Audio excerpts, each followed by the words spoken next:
Assalamualaikum warahmatullahi wabarakatuh. Salam sejahtera bagi kita semua. Om Swastiastu, Namo Buddhaya, salam kebajikan, salam sehat dan semangat untuk kita semua. Yang kami hormati Bapak, Ibu, Kepala Sekolah, beserta jajaran manajemen sekolah, serta Bapak, Ibu, peserta yang kami banggakan. Puji syukur kita panjatkan kehadirat Tuhan Yang Maha Esa. Karena rahmat dan karunia-Nya, kita dapat berkumpul secara daring pada kegiatan paparan dan penjelasan awal penerapan sistem manajemen mutu ISO 9001 versi 2015 di sekolah. Untuk organisasi sasaran yaitu SMK Negeri 1 Malinau, SMK Negeri 2 Malinau, SMK Negeri SPP Malinau, dan sekolah-sekolah lain. Perkenankan kami mengucapkan terima kasih kepada Bapak Ibu yang telah meluangkan waktu untuk hadir pada kegiatan ini. Pertemuan ini merupakan langkah awal dalam memberikan pemahaman mengenai penerapan sistem manajemen mutu ISO 9001 versi 2015 di lingkungan sekolah. Melalui kegiatan ini diharapkan seluruh peserta memperoleh gambaran mengenai manfaat, prinsip, serta tahapan implementasi ISO 9001 versi 2015 sebagai upaya meningkatkan kualitas tata kelola dan pelayanan pendidikan secara berkelanjutan. Bapak Ibu yang kami hormati, sebelum memasuki sesi paparan materi, izinkan saya memperkenalkan narasumber kita pada pagi hari ini.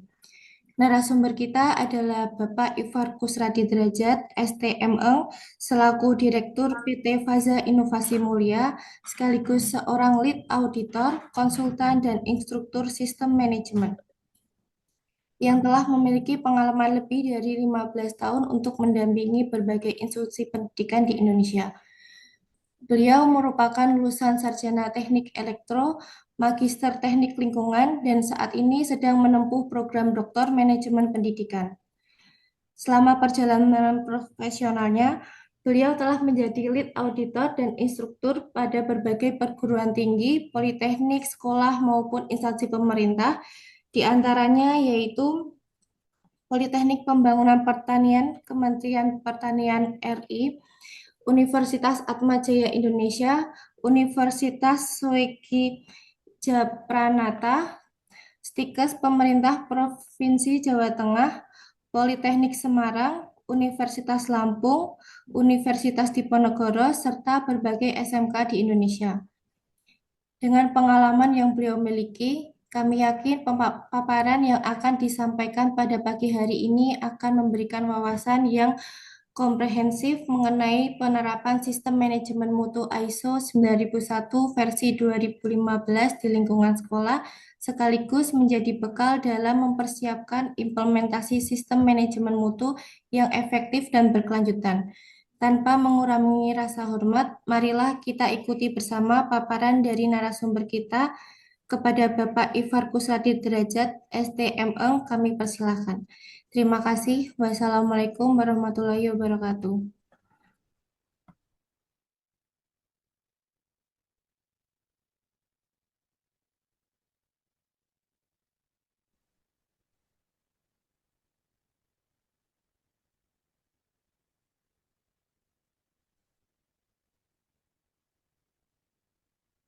Baik, Assalamualaikum warahmatullahi wabarakatuh. Bapak Ibu sekalian yang kami hormati, yang hadir di forum Zoom meeting pada pagi hari ini, kami akan memberikan paparan atau penjelasan awal berkaitan penerapan sistem manajemen mutu ISO 9001-15 di sekolah menengah kejuruan maupun sekolah umum ya, SMK maupun SMU, yang mana ini merupakan langkah awal kita untuk memberikan paparan awal ya berkaitan dengan apa itu ISO 9001-15 dan bagaimana relevansinya dengan kegiatan yang sangat dekat dengan manajemen sekolah, terutama ya dalam hal ini kegiatan-kegiatan baik kegiatan pembelajaran maupun kegiatan-kegiatan penunjang pembelajaran itu sendiri. Seperti tadi sudah diungkapkan oleh tim kami, mungkin bagi Bapak Ibu yang mungkin kenal sama saya, nama saya Ifar Kusradi. Saya berdomisili di Yogyakarta ya, jadi kantor kami ada di Yogyakarta. Mungkin nanti kalau Bapak Ibu sekalian ada tugas mungkin apa namanya, kebetulan ada tugas mungkin ke Jogja, bisa nanti bersilaturahmi juga dengan kami. Eh, Lembaga kami sudah melakukan beberapa sertifikasi ya untuk manajemen mutu, khususnya yang 9.001 ini, juga sebetulnya ada juga yang 21.000 untuk organisasi pendidikan ya, di beberapa, khususnya organisasi pendidikan ya, baik pendidikan tinggi maupun pendidikan menengah, kejuruan maupun umum ya. Jadi ini mungkin beberapa pengalaman-pengalaman kami melakukan sertifikasi di beberapa universitas, politeknik, dan juga mungkin di beberapa sekolah. Salah satunya mungkin yang hadir saat ini Bu Novi di SMK Negeri 1 Tarakan. Kemudian tadi juga sudah diungkapkan oleh eh, pendahulu kami bahwa latar belakang pendidikan saya dari teknik, dan kemudian juga saya juga seorang lingkungan, dari teknik lingkungan, dan kemudian di S3 saya ini berkebetulan di manajemen pendidikan ya, jadi sangat dekat dengan kegiatan pembelajaran itu sendiri. Baik, Bapak Ibu sekalian, saya langsung mulai saja. Jadi nanti mungkin sistemnya saya akan menjelaskan, tapi boleh kalau di pertengahan mungkin Bapak mau raise hand, mau bertanya, silakan ya, kami buka seluas-luasnya bertanya nanti. Juga nanti kami mohon juga nanti bisa mengisi absensi, Pak. Bapak Ibu sekalian, nanti ada di kolom chat, akan disediakan oleh admin kami untuk Anda mengisi absensi. Kemudian nanti juga kami akan memberikan materi ini ya. Jadi nanti di akhir kami akan memberikan materinya, juga kami akan memberikan rekaman untuk bagi Bapak Ibu sekalian yang mungkin tidak bisa hadir langsung pada saat kegiatan ini pada pagi hari ini. Nah, kalau kita berbicara tentang budaya mutu itu sendiri, itu memang sangat penting ya bagi organisasi sekolah ya, organisasi pendidikan seperti semacam sekolah gini ya, karena memang mutu itu tidak apa namanya, dibangun tidak hanya berkaitan dengan kelengkapan dari infrastruktur saja. Jadi kalau sekolahnya mentereng, sekolahnya bagus, itu juga tidak bisa menjamin bahwa mutunya bagus di sekolah itu. Demikian juga dengan apa namanya SDM-nya ya. Oh, di sana guru-gurunya lulusannya dari lulusan-lulusan dari mungkin universitas-universitas atau mungkin dari mana yang terkenal gitu ya. Juga tidak bisa menjamin sebetulnya ya. Jadi yang paling penting di sini adalah bagaimana organisasi itu bisa mengelaborasi semua. Jadi kalau kita bicara mutu itu tidak hanya satu-satu saja, tapi kita bicara secara keseluruhan.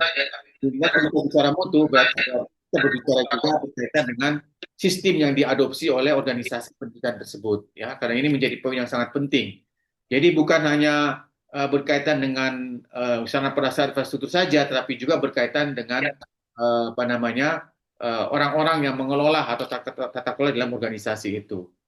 Nah, ISO adalah salah satu standar yang merupakan standar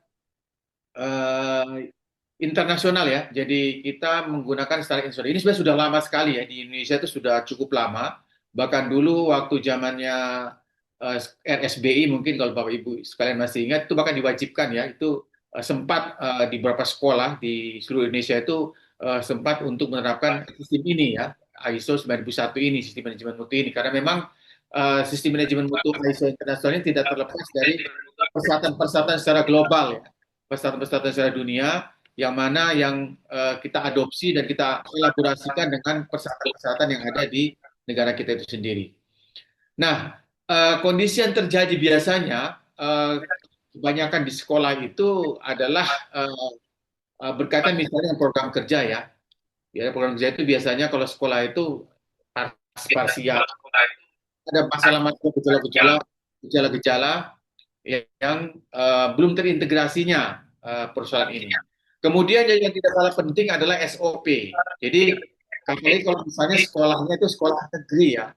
Kalau sekolah negeri itu SOP itu menjadi suatu kewajiban karena ada aturan pemerintahnya, ada peraturan Permen-PAN RB ya, nomor 35 tahun 2012, yang mana mewajibkan seluruh organisasi pemerintah sampai ke UPT-nya ya, itu wajib memiliki SOP dalam membuat sistem di organisasi yang dikelola. Artinya memang SOP ini menjadi satu yang wajib ya. Nah, kebanyakan sekolah-sekolah yang saya pengalaman melaksanakan itu belum secara konsisten melaksanakannya ya terkait dengan SOP ini.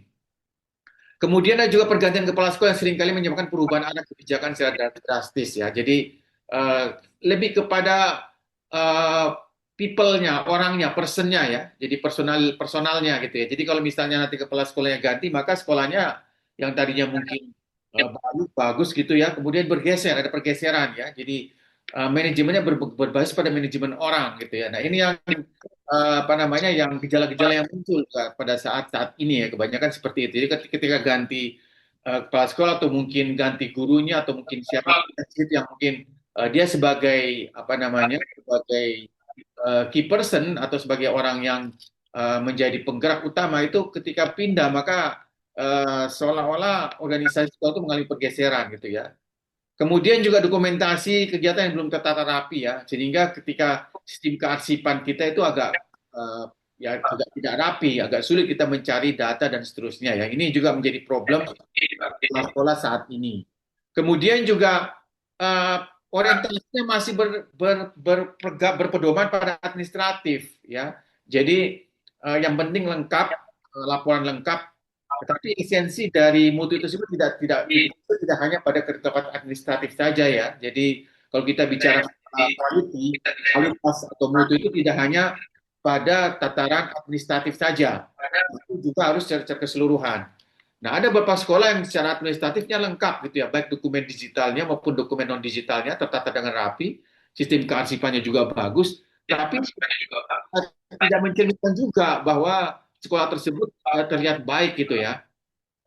Kemudian kepuasan siswa dan orang tua yang belum diukur secara sistematis. Padahal ini merupakan suatu kewajiban. Jadi survei itu harus dilakukan gitu ya untuk kita melihat sejauh mana kepuasan orang-orang yang kita layani tersebut ya. Jadi sekolah itu sebagai salah satu organisasi yang melakukan pelayanan ya, layanan kependidikan itu sebetulnya harus mengukur apakah yang sudah kita berikan saat ini itu sudah memberikan feedback yang baik, yang sesuai dengan keinginan atau ekspektasi dari baik dari siswa itu sendiri maupun dari orang tua atau wali siswa ya. Jadi ini menjadi sangat penting sekali karena kaitannya relevan dengan apa namanya kegiatan yang ada di sekolah tersebut gitu ya. Apakah sudah cukup baik atau masih harus melakukan perbaikan-perbaikan? Mungkin ada kebocoran. Fiona, tolong di stopkan yang bocor, Fiona. Nah, kemudian perbaikan mutu itu belum sebelumnya berbasis pada data atau evidence base, ya. Jadi harusnya kita kalau bicara masalah mutu itu berpedoman pada evidence base atau bukti. Jadi bukti-bukti ya, bukti-bukti ini yang apa namanya mengikuti kegiatan-kegiatan yang dilakukan oleh sekolah kita ketika melakukan kegiatan pembelajaran ya. Jadi administratifnya terutama ini yang belum saya lihat beberapa sekolah belum apa namanya belum sampai ke hal tersebut. Jadi gejala-gejala ini muncul mengadakan manajemen berbasis orang ya, bukan berbasis pada sistem. Padahal seharusnya kalau organisasi yang baik itu adalah basisnya pada sistem, bukan pada orang ya. Nah, sekolah unggul jadi sekolah unggul itu bukan karena memiliki kepala sekolah yang hebat ya, tapi karena memiliki sistem yang membuat semua orang bekerja dengan cara yang sama. Harusnya seperti itu. Jadi apa namanya yang paling penting di sini adalah bagaimana sekolah bisa memastikan bahwa apa namanya sistem itulah yang menjadi tolak ukur utama ya, bukan kepada orang atau bukan kepada person. Oke.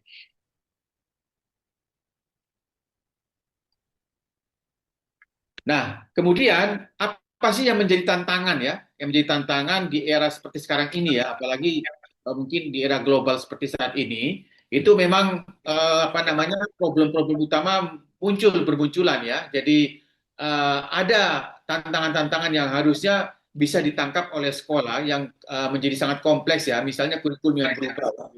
Kita sadari bahwa uh, ini eh, kurikulum itu selalu bisa saja berubah gitu ya.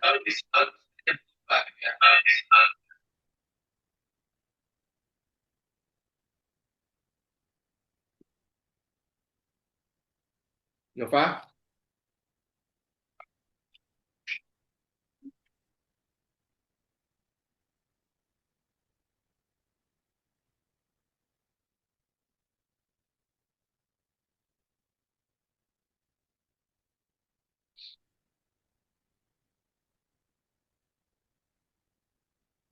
Maaf Bapak Ibu sekalian.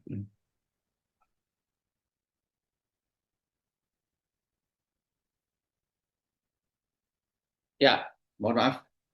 Saya lanjutkan. Jadi kurikulum dapat berubah ya, adaptasinya secara cepat gitu ya. Jadi apa namanya, seperti sekarang mungkin mengalami perubahan lagi ya.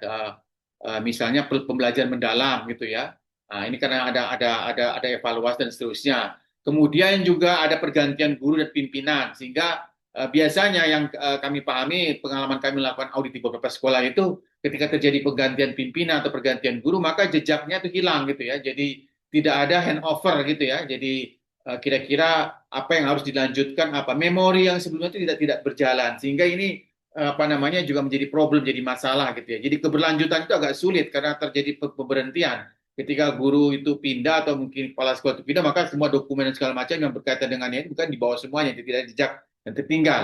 Kemudian juga sekarang juga berkaitan dengan digitalisasi dan AI yang sudah harus mau nggak mau kita harus aware terhadap hal itu ya, karena kalau tidak akan terjadi disrupsi cara belajar ya. Ini penting untuk sekolah bisa apa adaptasi terhadap hal ini. Kemudian harapan masyarakat dengan ekspektasi dari orang tua yang sangat tinggi ya, mereka menginginkan bahwa ketika sekolah di SMK nanti lulus bisa langsung bekerja gitu ya. Jadi harapannya memiliki kualitas dan betul-betul sesuai dengan apa yang diinginkan oleh orang tua dan siswa tersebut ya bisa diterima di apa namanya di dunia pekerjaan gitu ya. Tetapi juga sebetulnya di dunia pekerjaan sendiri memiliki standar gitu ya di sisi mereka tentunya ketika akan menerima uh, calon pekerjanya memiliki standarisasi industri yang sesuai dengan track-nya gitu ya. Jadi semakin sekarang bahkan standarisasi makin naik gitu ya apa namanya ekspektasi dari dunia industri pun semakin naik. Nah, ini bagaimana sekolah kita bisa menjawab dan adaptasi tentang hal tersebut. Kemudian juga mungkin berkaitan dengan akreditasi ya, akreditasi yang dimiliki yang saat ini dijalankan itu bagaimana kita selalu memastikan bahwa kita bisa memberikan bukti-bukti terdokumentasi terkait hal-hal yang berkaitan dengan hal tersebut. Nah, di sini ISO itu sebetulnya hadir memenengahi hal ini gitu ya, memastikan bahwa hal-hal tersebut ini bisa kita mitigasi, bisa kita apa namanya memanage dari awal sehingga tidak terjadi permasalahan. Nah, bagaimana sih perbedaannya antara sekolah yang baik sekolah yang ber-ISO maupun sekolah yang tidak ber-ISO ya. Jadi ISO sendiri itu adalah bukan standar mengajar ya. Jadi masih ada pemikiran yang salah. Juga bukan standar kurikulum dan bukan standar administrasi guru ya. Tapi dia adalah standar tentang bagaimana sekolah dikelola. Jadi pengelolaan ya, sistem ya, dikelola secara sistematis gitu ya. Kalau kita analogikan misalnya secara kontekstual, misalnya kalau rumah sakit ya, dokter yang hebat itu ya tidak cukup juga, walaupun dia dokter yang sangat terkenal, sangat baik, tidak bisa dibilang baik juga ketika mungkin dari bagian pendaftarannya cukup lama, obatnya juga telat, bahkan mungkin salah gitu ya, hasil labnya mungkin tidak sesuai gitu ya, salah analisis.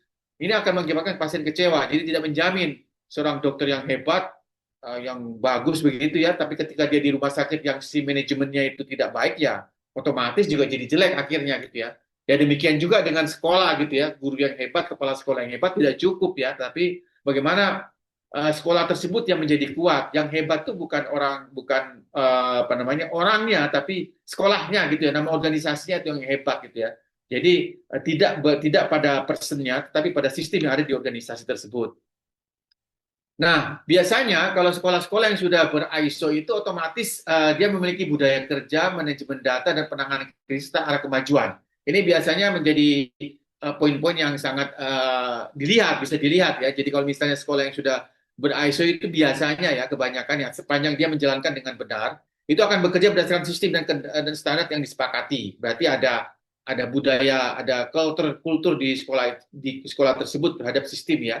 Kemudian manajemen data ya, apalagi sekarang ini mungkin kita tidak selalu manajemen data itu berbasis pada kearsipan manual ya, tapi sekarang mungkin sudah kebanyakan sudah rata-rata digital ya.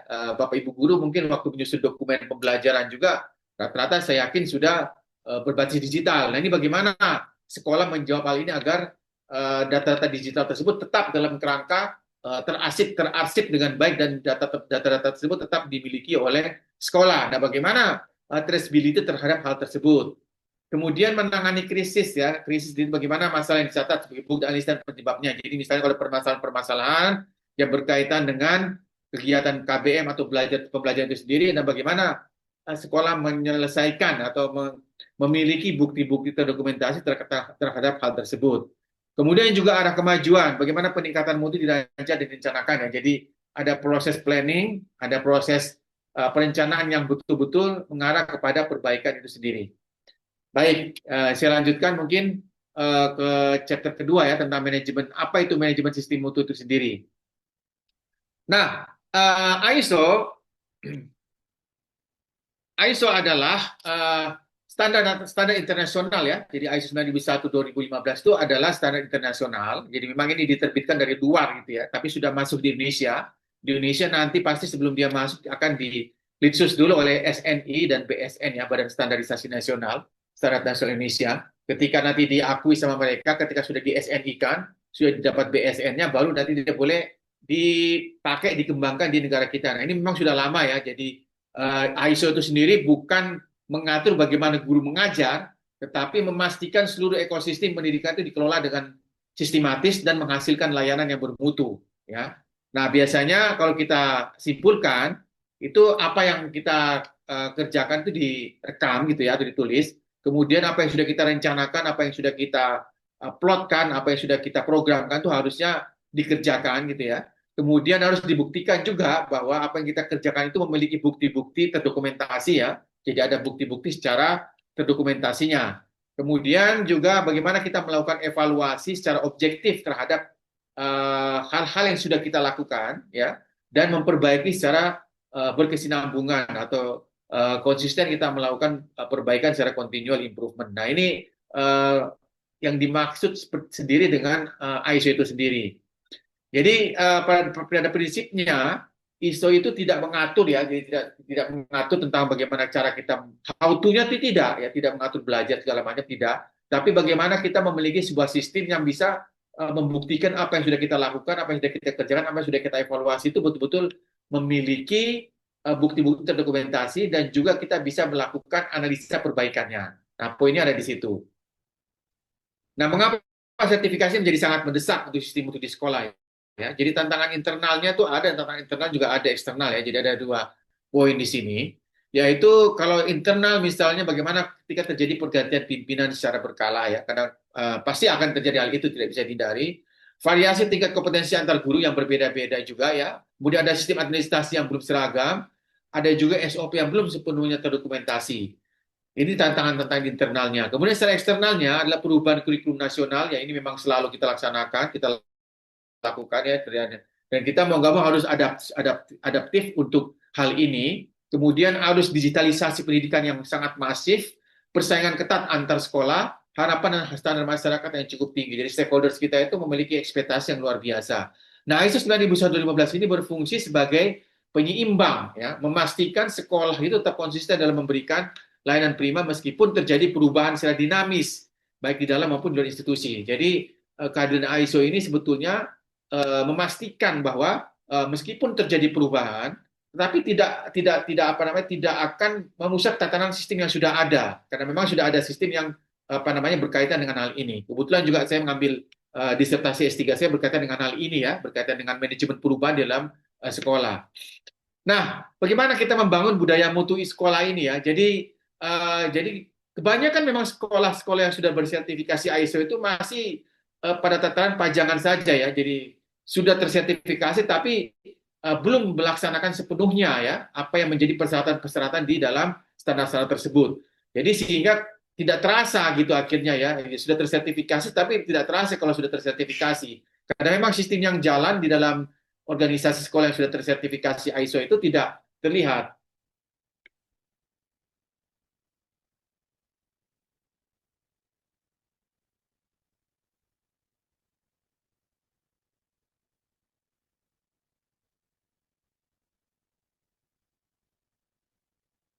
Mau izin sebentar Bapak Ibu sekalian.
Nah, bagaimana kita menjawab tantangan ya mengunci regulasi nasional? Jadi yang kita ketahui bahwa ada beberapa regulasi yang berkaitan dengan hal ini. Jadi kami coba mengelaborasi antara aturan regulasi nasional dengan ISO itu sendiri. Ya, jadi ada kaitannya ternyata ya. Jadi kalau kita lihat di sini ada beberapa regulasi yang berkaitan dengan paling tidak ada 5 minimal ini ya. Ada standar kelulusan, ada standar isi, ada standar proses, ada standar penilaian, dan standar pengelolaan. Ini semua sebetulnya berkaitan sangat erat berkaitan dengan ISO ya. Kenapa? Karena saat ini misalnya bagaimana sih kita bisa memastikan apabila terjadi berbagai macam perubahan ya, misalnya ada perubahan kurikulum, kemudian harus mengimplementasikan mungkin AI dan digitalisasi pada proses kegiatan pembelajaran, ada pergantian staff, ada pergantian ekspektasi dunia usaha yang mungkin menginginkan apa namanya uh, lulusan-lulusan yang akan mereka pakai itu adalah memiliki kompetensi yang sudah sesuai dengan apa yang diinginkan oleh organisasi dunia usaha, kemudian juga akreditasi. Nah, ini menjadi sangat penting karena aturan-aturan atau regulasi pemerintah ini ternyata memang memiliki apa namanya relevansi dengan standar ISO itu sendiri. Jadi kalau kita lihat misalnya di standar SKL ya itu mengawal standar kompetensi dijalani oleh secara konsisten. Jadi ISO juga ada beberapa persyaratan-persyaratan atau klausul-klausul yang sangat relevan dengan Permendikbudristek yang ini ya. Kemudian juga standar isi, bagaimana memastikan relevansi konten termonitor itu juga ada di standarnya ISO ya, di beberapa klausulnya, di beberapa persyaratannya itu ada. Kemudian di standar proses, bagaimana ISO memastikan tahapan proses yang dikendalikan dari hulu ke hilir. Nah ini juga ada ya. Kemudian di standar penilaiannya, bagaimana ISO memastikan setiap evaluasi itu memiliki jejak dokumen yang tervalidasi. Kemudian juga standar pengelolaan, bagaimana ISO berfungsi sebagai apa namanya cetak biru, tata kelola sekolah yang sistematis. Ini juga ada di beberapa klausul standar ISO. Oke, baik Bapak Ibu sekalian, saya lanjutkan dulu di chapter yang ketiga, yaitu sistem manajemen mutu ISO 9001-2015 dalam manajemen pemerintahan yang mendalam. Jadi ada kaitannya juga bahwa ternyata sistem manajemen mutu ISO 9001-2015 terkaitan dengan deep learning ya. Jadi seperti tadi kita ungkapkan bahwa ISO itu ternyata memiliki siklus ya. Dia ada siklus plan, do, check, action ya, atau perencanaan, kemudian pelaksanaan, kemudian bagaimana kita melakukan apa namanya pemeriksaan, pengawasan, dan melakukan evaluasi dan peningkatan. Nah, kalau kita lihat di sini berkaitan dengan deep learning, ya mungkin di Malino juga mungkin saya yakin mungkin sudah mulai ya.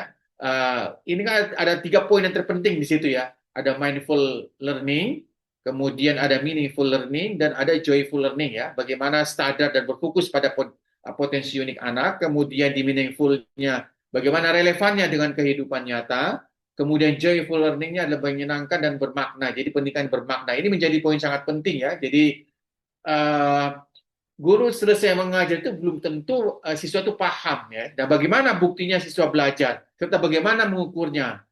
Dan kalau gagal bagaimana jika itu dilakukan perbaikan. Nah, ini ternyata sangat relevan sekali dengan persyaratan-persyaratan yang ada di standar manajemen mutu ISO. Nah, ISO memastikan ketiga proses ini, deep learning ini tidak hanya menjadi jargon kurikulum saja ya. Jadi kita memastikan bahwa selain direncanakan dievaluasi juga diperbaiki secara berkelanjutan. Jadi terus-menerus dilakukan evaluasi ya. Sehingga apa namanya ISO memastikan bahwa deep learning ini bisa tidak hanya terjadi secara kebetulan, tapi juga dia berlaku konsisten, terukur, dan terstruktur. Nah, ini yang ternyata di dalam manajemen mutu itu sudah ada berkaitan dengan pembelajaran mendalam atau deep learning ini yang sekarang diwajibkan oleh Kementerian Pendidikan Dasar Menengah ya. Dan deep learning ini sebenarnya pada prinsipnya menuntut pendekatan pembelajaran yang berpusat pada pemaknaan dan keterlibatan. Jadi engagement dari tidak jadi siswa itu betul-betul engage terlibat dalam proses kegiatan pembelajaran itu sendiri. Nah, kalau kita melihat dari sisi ISO-nya sendiri ya, PDCA konsepnya, perencanaan itu menetapkan sasaran. Jadi nanti memang dalam implementasinya, ISO itu nanti ada tataran perencanaan. Jadi nanti mungkin bagaimana kita menyusun program-program kegiatan-kegiatan yang akan berkaitan dengan kegiatan baik pembelajaran maupun penunjang pembelajaran itu sendiri ya. termasuk di dalamnya adalah manajemen risiko. Jadi di ISO ini kita diajarkan juga tentang manajemen risiko ya. Jadi karena memang pada prinsipnya manajemen risiko itu menjadi poin yang sangat penting pada organisasi manajemen modern seperti saat ini, karena ketika kita tidak bisa mengidentifikasi risiko, maka kita akan sulit nanti untuk melakukan mitigasi ketika terjadi persoalan-persoalan yang berkaitan dengan kegiatan di organisasi itu sendiri. Kemudian melaksanakan proses pendidikan sesuai prosedur dan yang ditetapkan. Ya, memang tadi di depan sudah saya ungkapkan bahwa uh, dalam organisasi pemerintahan itu kita diwajibkan untuk memiliki SOP. Jadi organisasi pendidikan semacam sekolah kita ini di SMK maupun SMA itu penting sekali kita memiliki sebuah SOP ya. SOP itu menjadi suatu kewajiban dan juga ada peraturannya ya, ada peraturan Menteri Pan RB nomor 35 tahun 2012 yang masih berlaku sampai saat ini, bahwa sampai level UPT pun harus memiliki SOP yang menjelaskan secara detail bagaimana proses dan sistem di organisasi itu sendiri. Kemudian evaluasi, cek ya, jadi harus melakukan indikator ya, memantau indikator kinerja.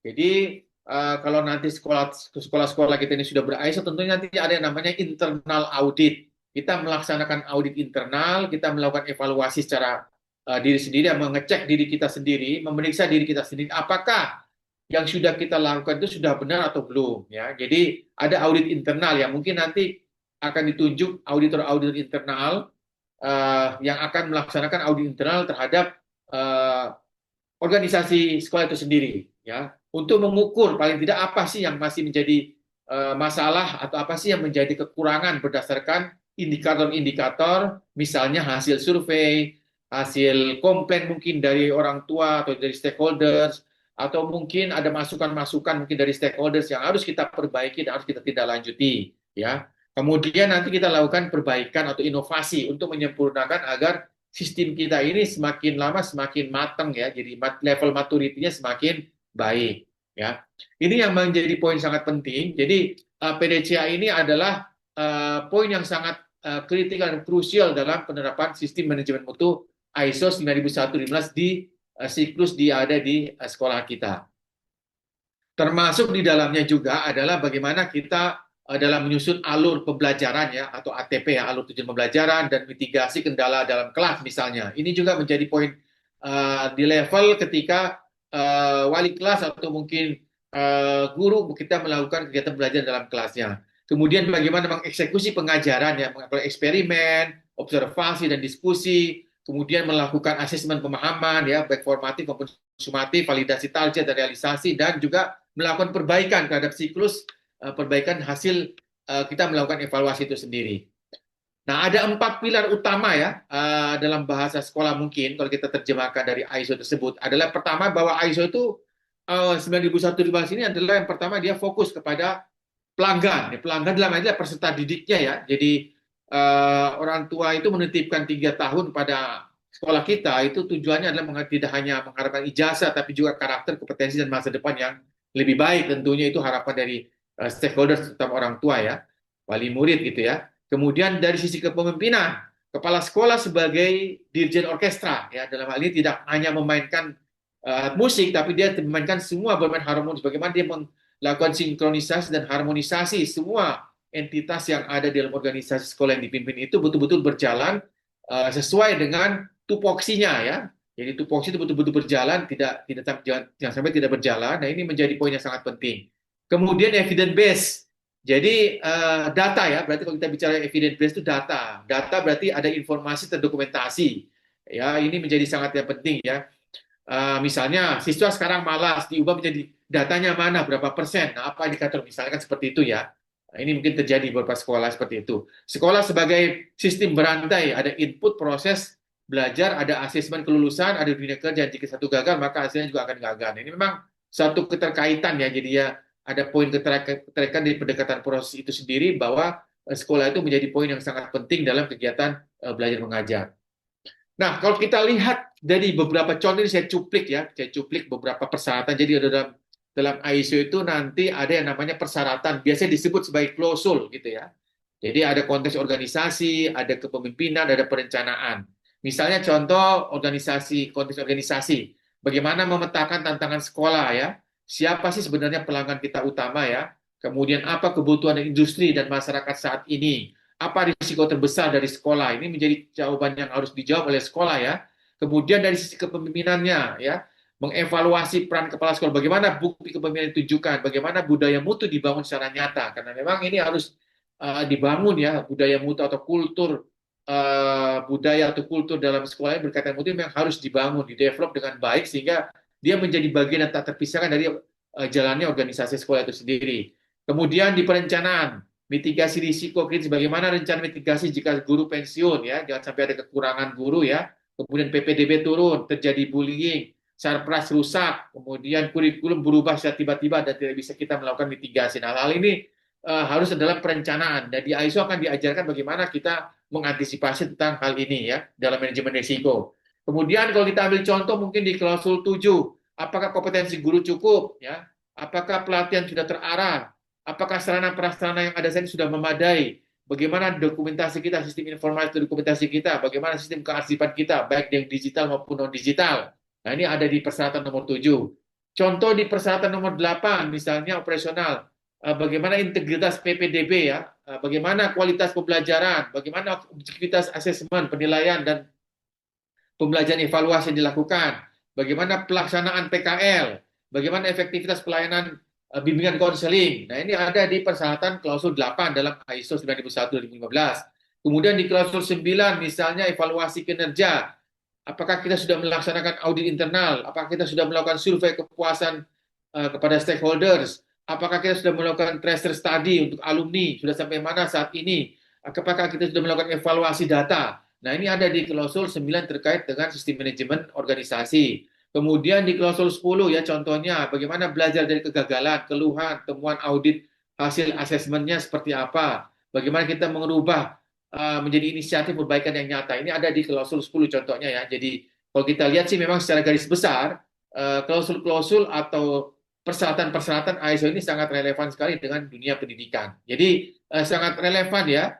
Kita lihat lagi misalnya contohnya siapa yang pengguna lulusan Dudi di kampus atau di dunia pekerjaan, apa harapan spesifik dari mereka, apa kelemahan internal kita saat ini sehingga mungkin keterserapannya kurang. Itu ada di klausul 4 ya.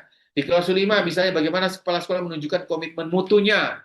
Sudahkah kebijakan mutu dipahami hingga ke level staf, kebersihan misalnya jadi sampai level terbaik yang paling rendah ya. Ini menjadi poin sangat penting.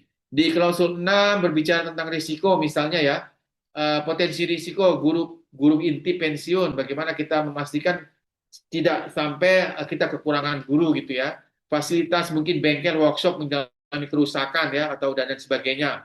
Ancaman terjadi bullying mungkin dalam sekolah. Nah, ini semua ada dalam kegiatan bagaimana kita memitigasi hal-hal tersebut sehingga tidak terjadi seperti yang kita tidak inginkan.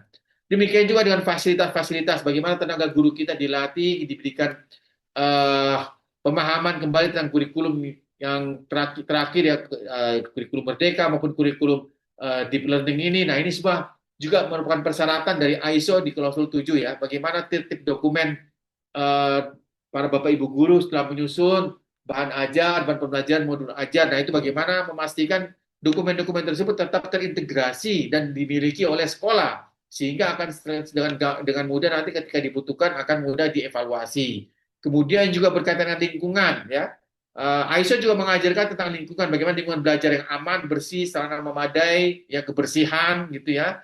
Kemudian keamanan gitu ya, jangan sampai terjadi pencurian dan seterusnya, keamanan bagi mungkin apa namanya di lingkungan sekolah, lingkungan yang aman, suasana belajar yang kondusif gitu ya. Kemudian di klausul 8 bagaimana RPP, seleksi PPDB, bahan ajar yang memicu pada mindful dan meaningful learning gitu ya. Bagaimana siswa SMK dinilai objektif saat melakukan PKL di dunia industri, kemudian bagaimana service level agreement bimbingan konseling merespon keluhan siswa. Nah, ini juga menjadi poin-poin yang sangat penting dalam penerapan ISO 9001-2015. Di klausul 9 dan klausul 10 juga sama gitu ya. Kita melakukan survei, tracer study dan seterusnya baik menggunakan secara manual menggunakan secara teknologi. Ini menjadi poin yang sangat penting dalam kegiatan sekolah itu sendiri. Nah, itu sekilas sintas ya. Jadi ISO itu sangat relevan sekali dengan dunia pembelajaran yang ada di sekolah kita. Oke, kita maju ke chapter yang 4 tentang benefit ya. nilai keuntungan penerapan dan nilai tambah bagi sekolah ketika mereka menerapkan sistem manajemen mutu ISO ini sendiri. Nah, kalau kita lihat kaitannya mungkin dengan deep learning ya. Jadi memang deep learning sangat menjadi isu yang sangat baik sekali ya dalam pembelajaran apa namanya di sekolah untuk saat ini yang sudah ditetapkan sama pemerintah karena memang tujuan pembelajaran itu adalah hasilnya bermakna dan terjamin mutunya. Poin-poin dari pesan filosofisnya sebenarnya seperti itu ya, bermakna, pembelajaran bermakna dan terjamin mutunya. Ini menjadi sangat penting ya, tervalidasi gitu ya. Jadi siswa itu belajar dengan senang, bahagia, terlibat dalam semua kegiatan prosesnya, tidak satu arah gitu ya, tapi dua arah gitu ya, antara guru dan peserta didiknya gitu ya. Nah, ISO ini menjawab hal itu ya, memastikan, membantu akan terjadinya komunikasi dua arah tersebut antara peserta didik maupun pada siswa, guru pengampuhnya. Jadi pekerjaan itu didasarkan pada sistem yang tervalidasi ya, tangguh, konsisten, dan jangka langkahnya jelas. Jadi ada proses yang kalau kita sudah ber-ISO nanti akan sampai ke tahap itu. Jadi basis data kita juga lengkap, guru memiliki standar kerja yang terukur, kemudian nanti lulusan yang akan diharapkan dengan sistem ini adalah dapat sesuai dan bisa kita lacak, gitu, sehingga tracer study juga akan mudah didapatkan. Nah, kalau kita dari sisi keuntungannya, apa sih keuntungan dari penerapan sistem manajemen mutu ISO tersebut ya? Yang pertama tentunya bagi Bapak Ibu guru pengampu adalah perencanaan pembelajaran dan asesmen menjadi lebih sistematis dan konsisten ya, karena memang dibungkus oleh beberapa SOP yang seharusnya dilaksanakan ya. Kemudian beban administrasi juga menurun karena dokumen SOP yang terstandarisasi, apalagi mungkin sekarang kalau mengarahnya kepada digitalisasi administratif, itu lebih mudah lagi ya, akan lebih baik lagi ya. Kemudian penilaian kinerja yang objektif dan berbasis pada indikator pengukur, kemudian terbentuknya budaya refleksi dan continuous improvement secara praktik pengajar. Kemudian kalau dari sisi tenaga kependidikan ya atau tendik, tugas program fungsinya job description menjadi sangat jelas ya, jadi menjadi lebih baik. Kemudian pelaksanaan administrasi siswa dan sekolah menjadi lebih cepat dan efisien. Apalagi mungkin kalau kita sudah menggunakan mungkin LMS mungkin ya, Learning Management System. Nah, ini lebih bagus lagi, akan lebih baik lagi ya. Sistem pengasipan akan lebih tertata, menurunkan risiko kehilangan kesalahan dokumen sehingga dokumen tersebut akan terus dapat mudah dilacak atau mudah di-trace ketika dibutuhkan. Monitoring pekerja akan menjadi lebih mudah dan lebih terukur ya. Kemudian bagi peserta didik, keuntungannya adalah memperoleh hak pendidikan yang standar tentunya ya, terjamin penuh, lingkungan belajar terkelola, lebih aman, mudah, tertib, terpusat pada pencapaian kompetensi, kemudian layan bimbingan kegiatan yang ekstrakurikuler dan lebih responsif. Nah, ini menjadi sangat penting ya. Kemudian juga bagi orang tua adalah komunikasi ya, karena memang ada persyaratan di ISO itu harus ada komunikasi antara siswa, pegawai siswa dengan orang tua atau wali murid, bagaimana mekanisme penjelasannya secara profesional dan menangani sebuah keluhan. Kemudian kepercayaan publik terhadap reputasi sekolah meningkat drastis gitu ya. Biasanya seperti itu. Kemudian bagi dunia industri tentunya kalau sekolah kita sudah ber-ISO akan memberikan value added tentunya ya. Jadi mungkin karena beberapa industri pun juga mereka menerapkan sistem manajemen ISO ya biasanya ya. Industri-industri itu, apalagi kalau industri-industri yang besar, mereka biasanya sudah menerapkan juga di industri itu menerapkan ISO ya. Bahkan tidak cuma satu standar, ada beberapa standar ISO yang mereka terapkan. Nah ini kalau mereka mungkin menerima sekolah yang sudah ber-ISO, otomatis mungkin akan menambah nilai kepercayaan gitu ya ketika kita mungkin ingin memasarkan alumni kita atau kita ingin bekerja sama dengan para industri-industri itu akan memudahkan karena mereka tahu mungkin bahwa sekolah tersebut sudah menerapkan ISO 9115. Nah, kalau kita intip sedikit berkaitan dengan sistem dokumentatif ya di ISO itu, jadi ini ada level-levelnya. Mungkin nanti ini pada saat bimbingan mungkin akan kami urai lebih detail lagi ya. Jadi ada beberapa level-level yang berkaitan dengan sistem dokumentasi yang ada di organisasi sekolah ya. Mungkin kalau zaman sekarang lah mungkin kita menggunakan cloud ya. Kalau yang menggunakan digital. Nah, ini level-levelnya sudah ada gitu ya. Kemudian bagaimana kita nanti untuk proses dan tahapan implementasi penerapan sistem manajemen mutu ISO. Jadi tentunya nanti kami akan melakukan kegiatan ini karena mungkin kalau di Malinau ini agak mungkin sekolahnya jauh ya, jadi mungkin nanti kita akan laksanakan kegiatannya mungkin kalau misalnya nanti jadi kita laksanakan kegiatan mungkin secara online juga ya. Jadi beberapa bimbingan teknisnya mungkin dan lain sebagainya kita lakukan secara online mengenai hal ini. Nah, ini nanti akan kita bahas secara detail bagaimana proses-proses yang akan kita laksanakan pada saat bimbingan teknis dan proses sertifikasi di sekolah-sekolah yang ada di Malinau. Oke, baik. Selanjutnya mungkin di chapter yang terakhir, di chapter yang 5 ini, kami akan membahas tentang profil organisasi kami, kemudian BIMTEK-nya sendiri, dan audit sertifikasi itu sendiri. Jadi lembaga kami adalah lembaga sertifikasi ya, PT Faza Inovasi Mulia. Kami sudah lama ya, sudah hampir 15 tahun terakhir ini ya kami melakukan sertifikasi di beberapa organisasi, tidak hanya di organisasi sekolah sebetulnya ya, ada di organisasi pemerintah, dinas-dinas OPD, di rumah sakit juga, mungkin di organisasi apa namanya lembaga zakat juga bahkan ya di sekolah perguruan tinggi ada beberapa klien kami memang kami lakukan sertifikasi dan manajemen ISO.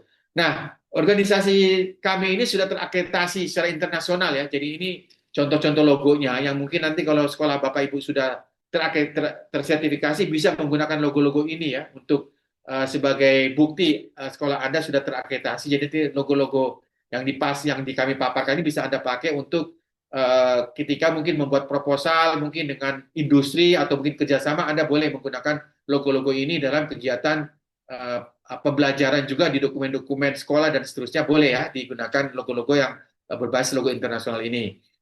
Nah, kami mempunyai visi dan misi ya bahwa Fajar Inovasi Mulia itu menjadi perusahaan jasa konsulen pelatihan terpilih. Jadi kami memang karena kami sudah cukup lama ya melakukan hal ini dan melakukan sertifikasi di beberapa organisasi sehingga kami juga menyediakan selain konsultasi manajemen juga melakukan sertifikasi. Ini mungkin contoh sertifikatnya ya. SMK mungkin ya, ini SMK 2 Tarakan.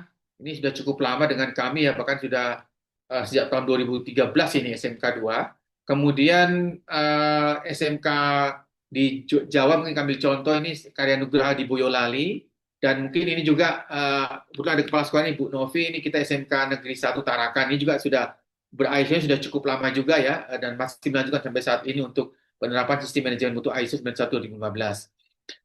Nah, jadi rencananya kalau misalnya nanti Bapak Ibu setuju rencana kami mungkin karena melihat jarak dan efisiensi waktu dan mungkin anggaran juga nanti, kami nanti mungkin kalau jadi akan laksanakan bimbingan teknisnya mungkin secara terintegrasi ya, mungkin beberapa sekolah kita lakukan Zoom meeting ya, mungkin di tahap awal mungkin 5 kali pertemuan dulu, mungkin per 3 jam kita akan berikan paparan-paparan tentang bagaimana bimbingan secara online ini untuk sekolah-sekolah ya, jadi kita akan lakukan, nanti kita akan berikan bimbingan. Rencananya seperti itu ya untuk bimbingan sebelum nanti diaudit sertifikasi. Dan ini akan dilaksanakan masing-masing ya pada masing-masing sekolah dan nanti dilakukan terintegrasi secara keseluruhan. Kemudian untuk pembiayaannya sendiri untuk pembiayaan dengan Zoom meeting ini masing-masing sekolah kami kenakan biayanya 2,5 juta ya untuk masing-masing sekolah itu untuk jumlah pesertanya tidak terbatas ya.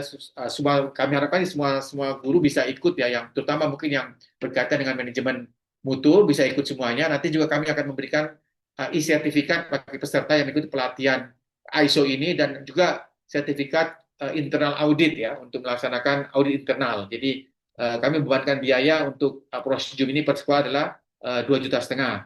Jadi mungkin nanti Zoom-nya bisa kita atur, waktunya kita sesuaikan dengan waktu masing-masing, baik dari Bapak Ibu sendiri, juga mungkin dengan saya sendiri, karena saya juga masih melaksanakan audit ke beberapa kota gitu ya.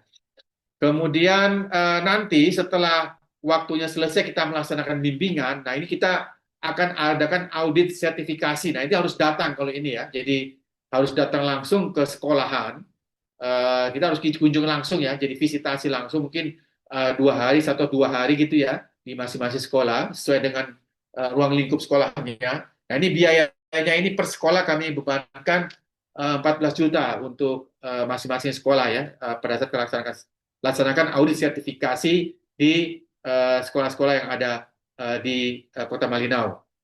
Nah, masa berlaku sertifikatnya adalah 3 tahun ya. Hanya nanti kan setiap tahun kami akan lakukan yang namanya surveillance atau verifikasi tahunan untuk kita kembali melihat apakah penerapan sistem manajemen itu tetap konsisten dan tetap terukur dalam pelaksanaannya.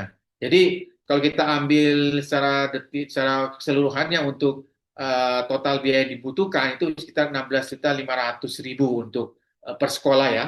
Nah itu di atas itu belum kita masukkan PPN tentunya ya. Dan untuk nanti pada saat auditnya, kami visitasi ke sana, mungkin nanti biaya mungkin bisa ditanggung rente oleh masing-masing sekolah. Jadi kami harapkan nanti pada saat kami audit sertifikasi, sekali datang untuk langsung semua sekolah, akan lebih efisien waktunya gitu ya, untuk sekali jalan bisa langsung ke beberapa sekolah. Ya, mungkin itu nanti selanjutnya mungkin apabila jadi kita akan bekerja sama, kami akan memberikan dokumen kerjasamanya, lembar persetujuannya apabila mungkin untuk proses sertifikasi ini disetujui oleh Bapak Ibu pimpinan sekolah yang ada di Palinau. Jadi sekali lagi kami katakan bahwa uh, keunggulan jangka panjang ya. Jadi ISO ini tidak hanya, apalagi mungkin belum pernah, baru pertama kali. Saya pikir ini dari awal.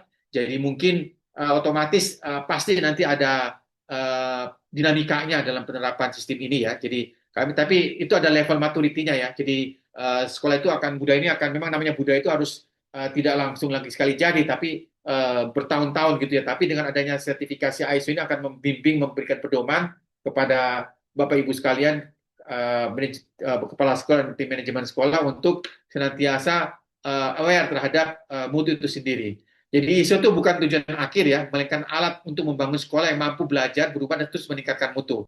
Nah, deep learning ini merancang para peserta didik berpikir, sementara ISO 2015 merancang cara sekolah mengelolanya. Nah, keduanya memastikan lulusan nanti di SMK ini atau SMA ini berkarakter siap memenangkan perubahan. Jadi hal tersebut menjadi poin yang sangat penting. Dan mungkin terakhir, apabila nanti Bapak Ibu ada yang sudah bersedia, mungkin nanti bisa secara bisa menghubungi narasumber kami. Mungkin demikian, Bapak Ibu sekalian, paparan dari kami. Uh, Mungkin sebelumnya bisa Bapak Ibu sekalian, mungkin kalau mungkin ada yang mau bertanya, silakan. Selain nanti mungkin kami akan juga share materi bimbingan, materi paparan ini sama YouTube-nya. Silakan mungkin Bapak Ibu sekalian, kalau mungkin ada yang mau bertanya, kami buka forumnya.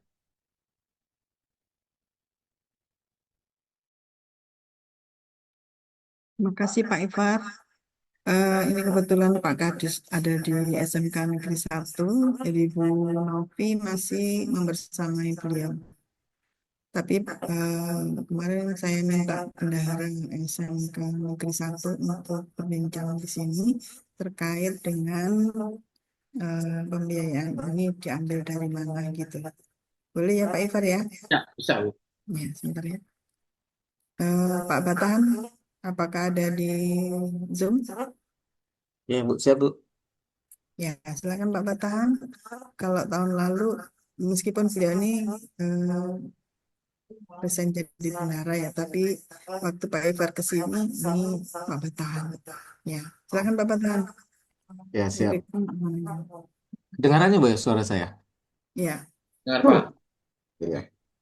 Baik, kalau tadi sudah saya dengar, terima kasih paparan yang sudah disampaikan Pak Ivar mengenai sedikit tadi ada penyampaian masalah anggaran biayanya tadi. Kalau tentunya untuk sekolah itu dianggarkan melalui dana BOP. Di BOP, terus ada pembiayaan-pembiayaannya tadi dari Pak Ivar, sepertinya pelaksananya melalui BIMTEK ya Pak, ya melalui Zoom.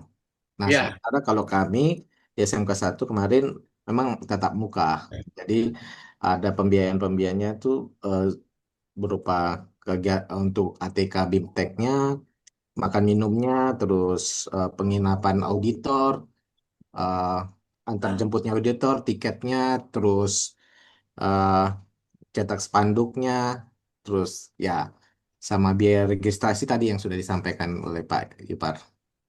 Itu aja, Bu. jadi semua diambil dari BOP. BOP. Ya. Ya, jadi itu teman-teman ya, kalau menanyakan tentang anggaran, telah disampaikan oleh Pak Batahan ya. Jadi nanti setelah ini Bapak Ibu bisa berunding dengan semua teman-teman karena Bapak Ibu kepala sekolah nggak bisa sendiri ya. Jadi apakah Bapak Ibu siap untuk mengikuti sertifikasi ISO ini. Kalau memang siap, nanti ditandatangani yang diberikan oleh Pak Ivar di grup itu ya. Kemudian untuk sekolah yang lain, SMK Semenggaris, SMK Tulun Angsai, dan SMA 2, SMA Negeri 2 KTT, silahkan menyusul kalau memang disetujui. Kemarin halo Ibu Tri ini juga SMK 1 menerima bos kinerja Pak Ivar. Ya. Jadi saya harapkan ini SMA Negeri 2 juga mengikuti ya. Karena Kami menerima ini Bu. ya, pemberian bos kinerja itu didasarkan atas apresiasi dari Ibu.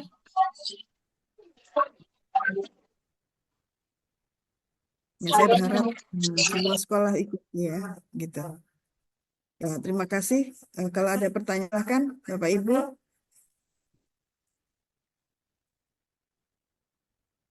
Silakan Bapak Ibu, kalau ada pertanyaan apapun pertanyaannya, silakan.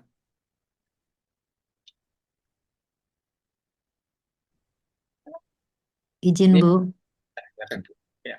ya, saya dari SMK SPP Malinau.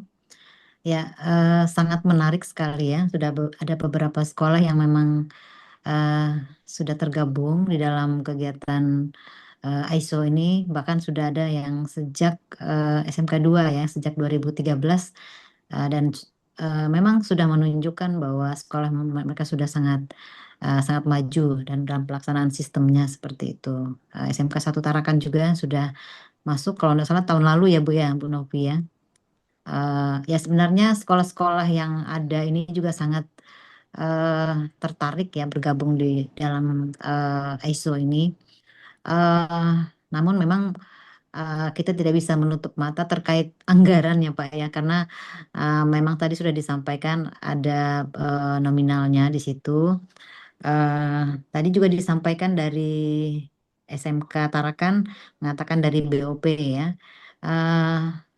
Memang sistem di dalam laporan keuangan selama beberapa tahun terakhir ini memang agak ketat ya seperti itu.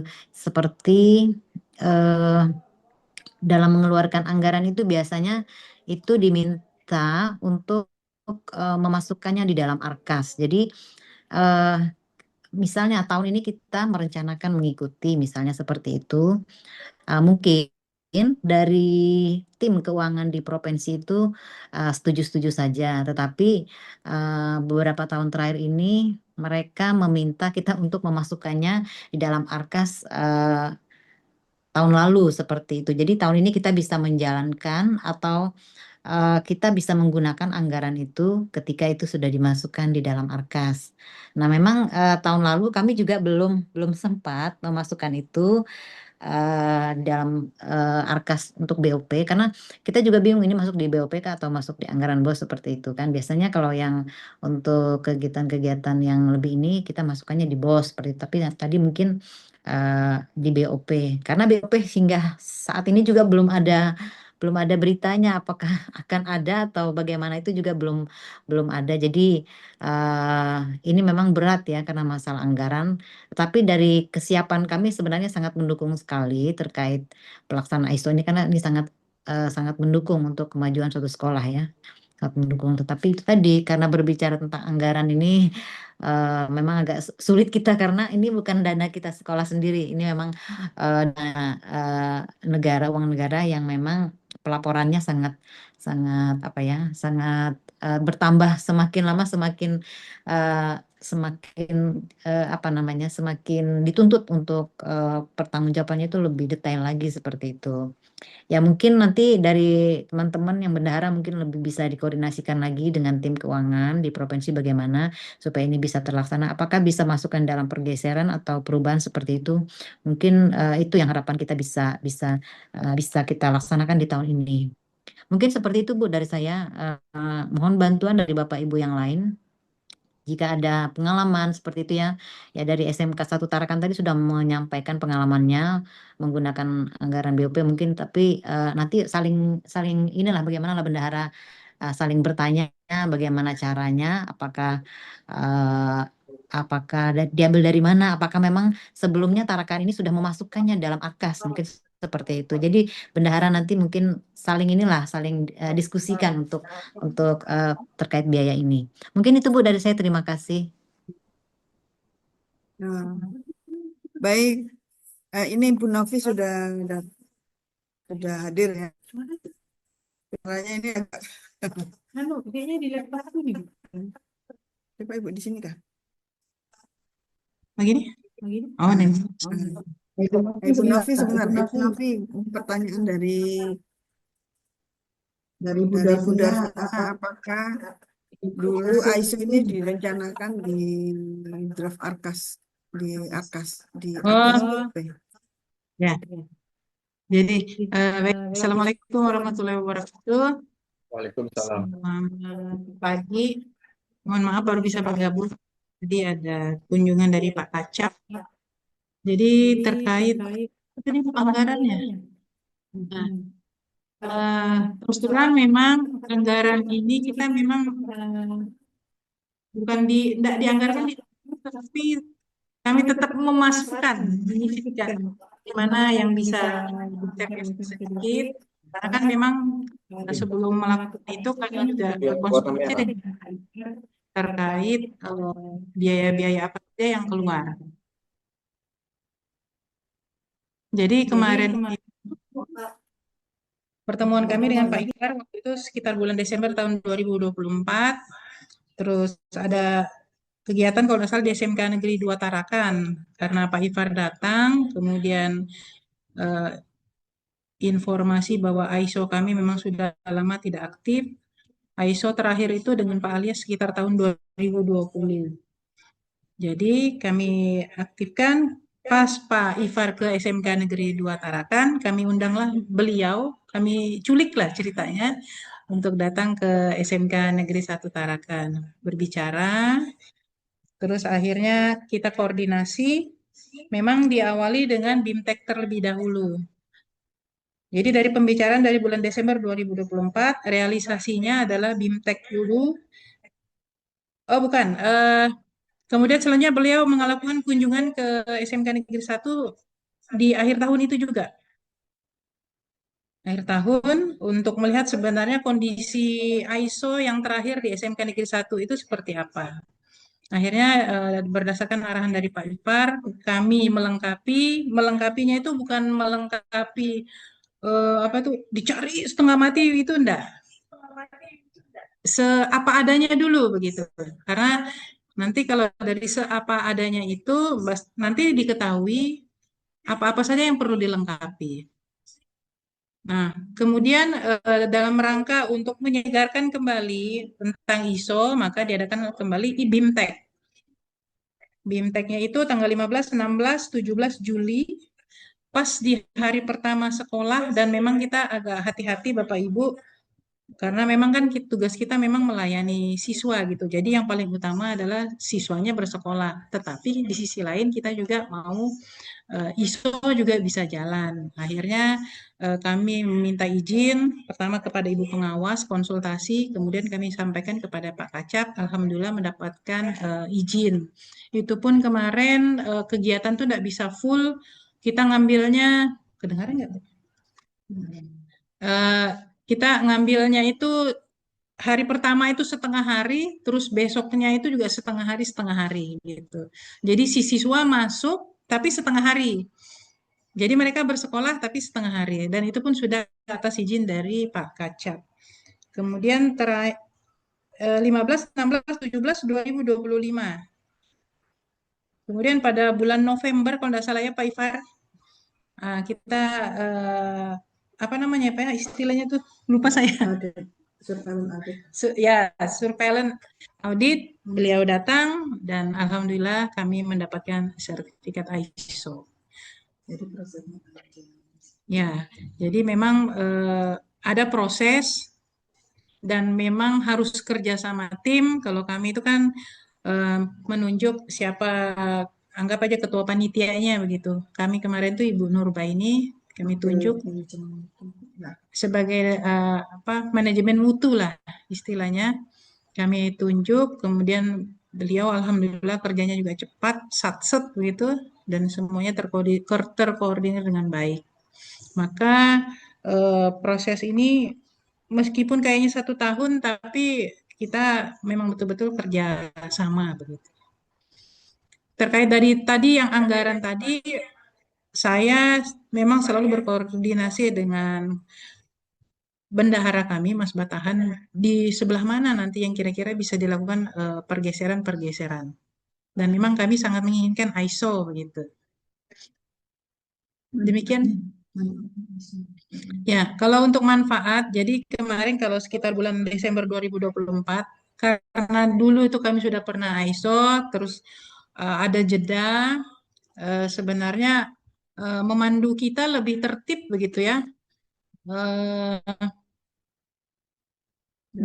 Khususnya dokumentasi gitu ya. Kemudian nanti bermanfaat nanti ketika kita ISO kurang lebih akreditasi begitu. Jadi ya memang teman-teman harus kerja keras. Apa yang sudah ada harus di up to date ya, di upgrade gitu. Memang membutuhkan waktu, tetapi memang harus kerjasama, harus kerjasama. Mungkin itu dari saya. Terima kasih. Ya, terima kasih Bu Novi. Jadi teman-teman, intinya tuh kita tuh sebenarnya nggak mulai dari nol ya. Teman-teman tuh sudah melakukan dokumen-dokumen sudah melakukan, hanya mungkin belum belum konsisten dalam menjaga, gitu kan? Nah, nanti kalau sudah ISO, itu teman-teman akan terjaga ya. Baik mendokumentasikan, merencanakan, maupun melaksanakan itu akan runtut yang mengikuti SOP yang menjadi disepakati di sekolah itu ya. Jadi sangat enak teman-teman kalau kita buat ISO dulu ya. Karena ISO itu merupakan cita-cita bagi sekolah yang mau baik gitu ya. Ya, Bu Anis hanya mengantarkan begini saja ya. Karena dulu juga Bu Anis juga wakil manajemen mutu di SMK 2 ya. Pengawas pun bisa gitu ya, karena tesnya saya memahami ya, administrasi sekolah itu saya paham ya, karena saya menjaga administrasi sekolah SMK Negeri 2 ya. Nah, maka tesnya dulu saya jadi walaupun saya tidak kepala sekolah saya tahu gitu ya. Jadi begitu ya teman-teman, setelah ini nanti teman-teman berunding lah ya. Sekali lagi berunding dengan teman-teman sepakat ya. Sepakat kalau memang iya, nah nanti jalin hubungan sama Pak Ifar melalui MOU yang sudah di share itu ya, contohnya untuk 3 SMK, diikuti nanti di sekolah yang lain. Nah, kalau nanti sudah disepakati, nanti langkah selanjutnya ya jalin komunikasi dengan Pak Ifar ya. Nah, begitu, baik melalui BIMTEK-nya maupun nanti kunjungannya. Kalau kunjungannya nanti kalau saya sempat atau saya kosong waktunya saya ikuti. Saya antar Pak Ifar ke Malinau gitu ya. Saya berharap sekali nih teman-teman ikut ya, supaya sekolah yang di Malinau maupun di Nunukan juga sama dengan yang di Tarakan. Mungkin itu ya Pak Ifar yang bisa saya sampaikan dan saya bantu gitu. Mudah-mudahan kerjasama kita jadi memperbaik sekolah di wilayah Kalimantan Utara. Makasih Pak Insyaallah. Ifar. Ya, insyaallah Bu. Ya, baik Bu. Terima kasih Bu. Jadi mungkin nanti mudah-mudahan dari beberapa sekolah yang saya nanti mau bekerja sama dengan kami, nanti kami akan dengan narhubung kami nanti ini ada kemudian sudah hadir ini Mbak Fiona nanti yang akan menengarai hal itu. Kemudian nanti kalau sudah lengkap nanti mungkin dan sudah setuju semuanya, tidak ada kendala, kita bisa dimulai dengan BIMTEK-nya dulu ya. Jadi memang harus dimulai dengan BIMTEK dulu. Nah, memang kami ambil keputusan juga berkomunikasi sama Bu Agustin bahwa kita mungkin BIMTEK-nya ini secara online untuk lebih efisiensi anggaran Bu ya, jadi lebih hemat juga nanti pada saat auditnya baru kami akan visitasi langsung di lokasi sekolah masing-masing. Karena memang kalau pada prinsipnya kalau auditnya itu harus datang ya, jadi harus visit. Sedangkan untuk BIMTEK-nya nanti bisa, itu pun nanti bisa Iya, komunikasinya berkelanjutan ya, tidak terbatas pada saat 5 kali iya, pertemuan saja, tapi bisa berkelanjutan. Bahkan mungkin kalau sekolah ingin secara spesifik online dengan kami di sini bisa ya, langsung secara private juga boleh nanti. Mungkin iya. itu Bu Agustin. Jadi Atau mungkin ini eh, Pak Ifar, mohon ya, Mas Batahan, kalau kemarin habis berapa ya? Kalau SMK 1? Oh iya Bu, tadi dari kalau diadakan karena kita kan BIMTEK-nya kan secara tatap langsung karena makanya ada makan minumnya. Kalau tadi lewat Zoom mungkin lebih Iya, efisiensi lagi katanya Pak Ipar. Memang sekitar 34 iya, juta. 34 34 juta ya. ya Ya, 60 ribu. ya. Nah, jadi teman-teman kalau kita pakai Zoom ini jauh lebih lebih hemat ya. ya. Silakan digunakan sebaik-baiknya ya. Kalau seperti di SMK 1 kan sampai segitu ya, sampai 34 jutaan gitu. Gitu. Sebenarnya SMK Kalau 1 nggak digunakan, dari 2009 sudah ISO dulu, cuma dari zaman Pak bahaya Nelson. ya, Ya. bahaya kan? Hmm. Makanya ini kan mumpung Pak Ifar berbaik hati gitu ya, berbaik hati mau membawa Malinau dan Nunukan ke ISO gitu ya, silakan dimanfaatkan sebaik-baiknya gitu ya. Oke, aja terima kasih Pak Ifar. Terima kasih Bu Novi, terima kasih mungkin Bapak Ibu sekalian. Mungkin dari kami cukup. Mudah-mudahan nanti kerjasama ini dapat memberikan manfaat ya, terutama bagi sekolah-sekolah yang di Malinau ini dan di Nunukan mungkin akan nanti karena sekarang sudah zamannya sudah era globalisasi ini, saya pikir yang bisa mengangkat dan terlisting dengan secara internasional mungkin lewat ISO ini ya, jadi terhormat terdaftar secara global. Dan ini mungkin baik sekali ketika kita mulai berpikiran adalah globalisasi ya. Jadi berpikiran tidak hanya nasional saja, tapi eranya sudah eranya global ini karena apapun yang kita lakukan apa sudah era digitalisasi dan AI ini. Oke, penting apalagi nanti mungkin di versi terbaru ISO itu yang versi 2025 mungkin nanti SMK 1 ini kita akan gap analysis lagi karena sudah menggunakan berbasis pada AI juga ini untuk yang versi terbarunya nanti mungkin pada saat nanti kita surveillance di bulan Desember mungkin nanti Bu Novi ya, nanti uh, akan ada versi terbaru. Baik, mungkin saja Bu, Bapak Ibu sekalian, mungkin dari kami mohon izin, mohon maaf kalau mungkin tadi selama paparan ada hal-hal yang mungkin yang kurang berkenan, kami mohon maaf. Kami nantikan nanti mudah-mudahan kita bisa dapat bekerja sama dengan baik sehingga membawa sekolah kita ini betul-betul menjadi sekolah yang betul-betul memiliki sistem manajemen yang baik dan betul-betul bisa dipertanggungjawabkan. Demikian mungkin dari kami. Wabillahi taufiq wal hidayah. Wassalamualaikum warahmatullahi wabarakatuh. Waalaikumsalam. Waalaikumsalam warahmatullahi wabarakatuh. Mohon Ibu Bapak nanti absensinya ya di Fiona, silakan Fiona mungkin diumumkan. Sudah, Pak? Sudah ya? Oke. Baik. Ya. Nanti kami akan kirimkan Bu apa namanya materinya sama rekamannya Bu. Nanti kami akan kirim. Dikirimkan ke saya aja, Pak. Nanti saya kirim Ya, ke Bu. ke Ya, grup saya chat. kirim ke Ibu nanti. Baik, Kami akan kirim ke Ibu nanti. Biar nanti Ibu yang distribusi. Baik. Makasih Bu. baik, baik. Mari Bu. Assalamualaikum warahmatullahi wabarakatuh. Monggo, Pak. Waalaikumsalam.